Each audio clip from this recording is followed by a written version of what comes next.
Charles Baudelaire est l'un des plus brillants poètes français du XIXe siècle. Son œuvre se résume pourtant à un unique recueil, Les Fleurs du Mal, qu'il façonnera toute sa vie. Le livre sort en 1857 et fait immédiatement scandale dans la société de l'époque. Dans le Figaro, le critique littéraire s'insurge. Il y a des moments où l'on doute de l'état mental de M. Baudelaire, il y en a où l'on n'en doute plus. C'est, la plupart du temps, la répétition monotone et préméditée des mêmes choses, des mêmes pensées. L'odieux y côtoie l'ignoble, le repoussant s'y allie à l'infect. Le poète est poursuivi en justice pour outrage à la morale publique et aux bonnes mœurs. Il est condamné à une amende, et certains de ses poèmes les plus scandaleux sont interdits. Pourtant, ces Fleurs du Mal sont un bijou, des joyaux de la littérature romantique que, personnellement, j'adore, et Victor Hugo aussi.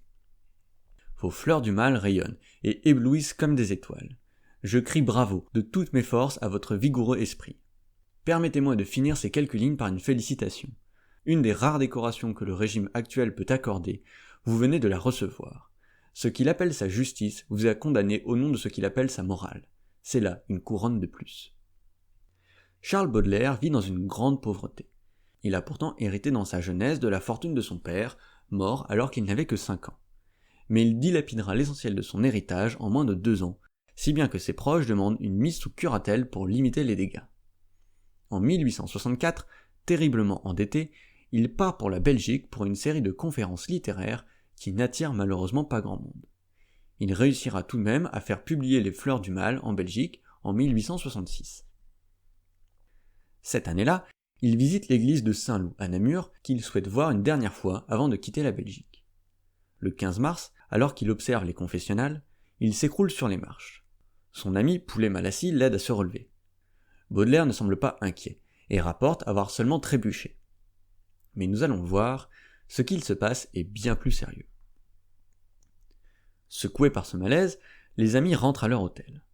Le lendemain, l'auteur est retrouvé hagard dans sa chambre avec une brosse à dents dans la bouche, le regard dans le vide. Inquiet, ses amis le ramènent immédiatement à Bruxelles où il habite.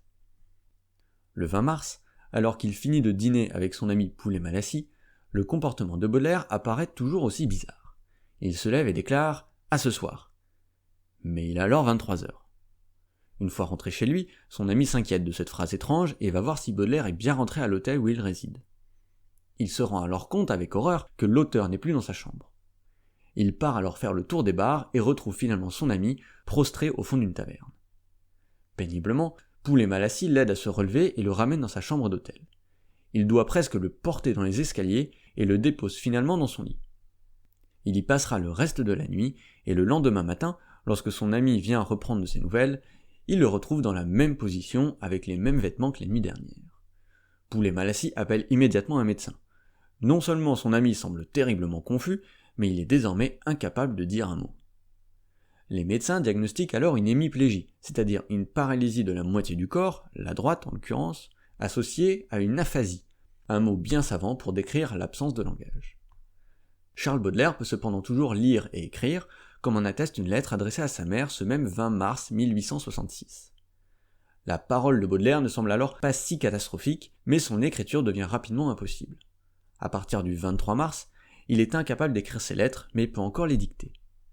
De même, sa paralysie reste fluctuante et certains amis peuvent faire quelques courtes balades avec lui. Cependant, le 31 mars, la situation empire. Baudelaire devient brutalement complètement paralysé du côté droit et perd définitivement la parole. Le plus grand poète de son temps n'était désormais plus capable de dire un seul mot. Dans cette situation, il était impossible à Baudelaire de rester dans son hôtel, et il fut amené au seul lieu du coin capable de l'accueillir, une clinique tenue par des nonnes. Quelle ironie! Non seulement le poète ne pouvait plus désormais dire un mot, mais celui qui s'était si souvent opposé aux mœurs de l'époque, et dont on disait qu'il n'était pas croyant, était finalement accueilli par des religieuses. Son séjour là-bas a été assez bref, et il s'est pas très bien passé. Il y a eu beaucoup de conflits entre l'auteur et les nonnes, sûrement en partie parce que Baudelaire, du fait de son aphasie, n'était pas capable de réciter les prières obligatoires. Il n'était pas aussi capable de faire son signe de croix avant manger, ce qui n'est pas très pratique quand on est paralysé. Et les sœurs avaient, semble-t-il, du mal à le comprendre. Mais sans doute était-il lié aussi à l'auteur lui-même. En effet, Baudelaire, après le 31 mars, était toujours capable de dire un mot, et un seul mot. Crénon. une abréviation de Sacré Nom de Dieu, qui passait sans doute assez mal auprès des nonnes. Inquiète des traitements reçus par son fils dans cette clinique, la mère de Baudelaire fit le voyage depuis Paris pour voir son fils et décida de le ramener à son hôtel. Là-bas, son état clinique s'améliora pas mal, en particulier l'hémiplégie qui diminua drastiquement, si bien qu'il pouvait à nouveau marcher à l'aide d'une canne. Le 2 juillet 1866, mère et fille retournèrent finalement ensemble sur Paris et Baudelaire s'installa dans un hôtel près de la gare du Nord avant d'être rapidement transféré dans une clinique où il restera jusqu'à sa mort le 31 août 1867. Charles Baudelaire représente la quintessence du poète maudit, et la fin de sa vie colle bien avec ce concept. Le poète a perdu sa capacité d'écrire jusqu'à même perdre l'usage des mots. Ça paraît évident que ces symptômes sont d'origine cérébrale. Mais qu'est-il arrivé à son cerveau ce fameux 15 mars 1866 dans l'église de Namur? On peut d'abord tenter de découvrir quelles régions de son cerveau ont été abîmées ou détruites à la fin de sa vie. Le cerveau n'est pas un organe uniforme, et certaines parties sont spécialisées dans des habiletés spécifiques. Par exemple, le cortex occipital, situé à l'arrière, est spécialisé dans la vision. À partir de la cartographie des facultés cérébrales sur le cerveau, on peut donc deviner quelles zones ont été endommagées chez Baudelaire. On sait qu'il souffrait à la fois d'une paralysie et d'une aphasie. Il semble donc que les zones motrices et du langage ont été abîmées ou détruites. Le cortex moteur s'étend globalement le long d'un arc de cercle reliant vos deux oreilles, juste derrière un profond sillon cortical qu'on appelle le sillon central ou la scissure de Rolando. C'est à ce niveau que l'ordre du mouvement est envoyé aux muscles correspondants afin de réaliser l'action souhaitée. Le corps est fidèlement représenté le long du cortex moteur, si bien qu'on peut y représenter tout du long l'organisme comme allongé et démembré. C'est l'homonculus de Penfield. Ainsi, si on veut être plus précis, Baudelaire apparaissait surtout paralysé dans le haut du corps. C'est donc plus probablement le cortex moteur latéral qui était touché, car la partie médiale correspond aux jambes. Mais le cortex moteur n'était pas le seul à déconner chez Baudelaire. Les aires du langage devaient aussi avoir pris un sacré coup. Quelques années avant les mésaventures de notre poète, un scientifique français, Paul Broca, avait fait un exposé remarqué à la Société d'anthropologie de Paris. Il y avait décrit un patient, Monsieur Le Borgne, qui était connu de son service pour avoir perdu brutalement toute faculté de langage articulé. Il semblait bien comprendre ce qu'on lui disait, mais il ne pouvait apporter comme réponse qu'une unique syllabe, tant, si bien qu'on l'avait surnommé Tantan. Des symptômes qui ressemblent furieusement à ceux de Baudelaire pendant sa dernière année de vie. À la mort de Monsieur Le Borgne, Broca avait disséqué son cerveau. Il avait alors remarqué qu'une grosse partie de son lobe frontal, juste devant le cortex moteur, était détruite. Il en a déduit que cette région cérébrale était responsable du langage articulé et y donna son nom, l'aire de Broca. Par extension, l'aphasie dont souffrait Tantan, de type motrice, fut appelée l'aphasie de Broca. Il est très probable que Baudelaire souffrait de ce type d'aphasie et donc que son aire de Broca soit endommagée ou détruite. Certains médecins et proches de Baudelaire pensent d'ailleurs que le fameux crénon était l'expression de la terrible frustration de leur ami. En effet, dans une aphasie de Broca pure, les capacités de compréhension et de raisonnement sont complètement intactes. Le patient est donc capable de comprendre et d'élaborer mentalement un discours, mais sans pouvoir le prononcer. C'est quelque chose de terriblement frustrant pour ces malades. Cependant, certains scientifiques pensent que Baudelaire ne souffrait pas exactement de ce type d'aphasie. Il est très difficile de se faire une idée correcte du tableau clinique du poète en mars 1866. En effet, nous avons surtout accès aux descriptions de ses proches, dont l'avis ne peut pas avoir la même valeur qu'un examen clinique rigoureux. Quand bien même, la médecine de l'époque ne reposait pas sur les connaissances actuelles, et il nous manquerait de toute façon de nombreuses informations. La production de mots par Baudelaire est ainsi assez facilement évaluable, mais sa compréhension de ce que lui disaient ses amis est déjà beaucoup plus difficile à appréhender. Certains affirmaient qu'il comprenait très bien, alors que d'autres étaient persuadés du contraire. Cette distinction a son importance, car si la compréhension des mots était touchée, cela signerait une atteinte bien plus importante du cerveau de Baudelaire. Les régions cérébrales impliquées dans cette fonction se situent au niveau du lobe temporal, juste derrière vos oreilles. Leurs fonctions ont été décrites par un scientifique allemand, Karl Wernicke, quelques années après Broca. Wernicke avait décrit un patient lui aussi aphasique, mais avec un tableau clinique très différent de celui de Tantan. Il pouvait en effet parler abondamment, mais son langage n'avait aucun sens, et il semblait incapable de comprendre la moindre phrase. Il peut donc y avoir une aphasie de Broca si les lésions touchent plutôt l'avant du cerveau, là où se situe l'aire de Broca, et une aphasie de Wernicke si elle touche plutôt les régions à l'arrière, dans le lobe temporal. Il est possible que Baudelaire ait un mélange des deux tableaux, qu'on appelle une aphasie globale, signant une atteinte très sévère des réseaux du langage et du cerveau en général. Le cerveau est constitué de deux hémisphères qui diffèrent légèrement et qui sont reliés entre eux par un gros câble électrique, le corps calleux. La plupart des voies nerveuses qui relient le cerveau au reste du corps sont croisées, si bien que l'hémisphère gauche interagit avec la moitié droite du corps et vice-versa. Nous avons vu quelles régions du cerveau de Baudelaire avaient été détruites, mais est-ce qu'elles sont à droite, à gauche ou des deux côtés? La découverte de Broca en 1861 n'était pas simplement révolutionnaire car il localisait une faculté mentale sur le cortex cérébral. Elle était aussi extraordinaire car la lésion de Tantan se trouvait à gauche. À gauche, pas à droite. Avant Broca, on pensait que les deux hémisphères du cerveau étaient identiques. Et dans une certaine mesure, c'est le cas. Le cortex moteur droit et gauche se ressemblent comme deux gouttes d'eau, et chacun code de la même manière les mouvements du côté opposé du corps. Cependant, pour certaines facultés, et comme Broca l'a montré pour le langage, il existe une latéralisation cérébrale. L'hémisphère droit et gauche ne font pas exactement le même boulot. Ainsi, chez la plupart des droitiers, c'est l'hémisphère gauche qui est le plus important pour le langage. L'hémisphère droit reste super important, hein.